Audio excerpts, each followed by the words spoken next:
Donald Trump is turning to the Supreme Court as he pushes to extend the delay in his election interference trial. In a filing to the High Court, the former president argues he's immune from prosecution and asked the justices to pause last week's ruling from a federal appeals court, which said the case could return to trial. For more on this and to Trump's other legal cases, let's bring in criminal defense attorney Joseph Tully. All right, Mr. Tully, what do you make of the filing, and what is your understanding? We know what the options the Supreme Court has, but can you help us decipher the tea leaves, given your experience as a litigator and as a lawyer? What do you think they might potentially do?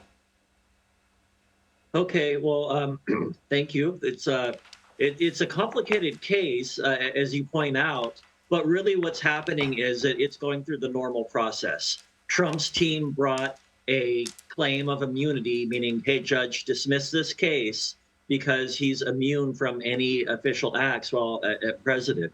And the judge in his trial case, or the judge who will hear the trial when and if it goes, said, I'm not going to decide that, or I deny that.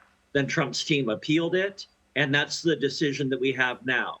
But the next step is for Trump's team to take it to the Supreme Court, which they've done. And they say, hey, Supreme Court, please pause the underlying criminal case while you decide this important issue.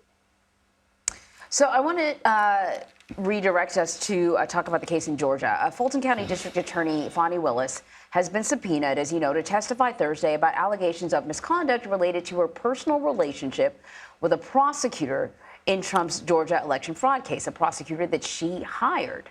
Now, what happens to the larger case if the judge finds that they are actually guilty of misconduct? And what are your thoughts on this legal strategy?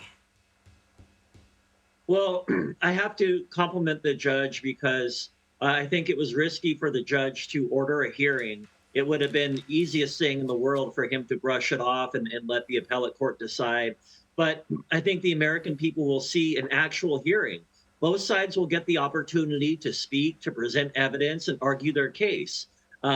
And the outcome of that case will determine whether or not there was a conflict. And if there's a conflict, then that means that Fani Willis's office could be kicked off the case. It doesn't end the prosecution, but it does mean that a different prosecutor would have to come step in and take over the case. And they might make the same decisions. They might make different decisions.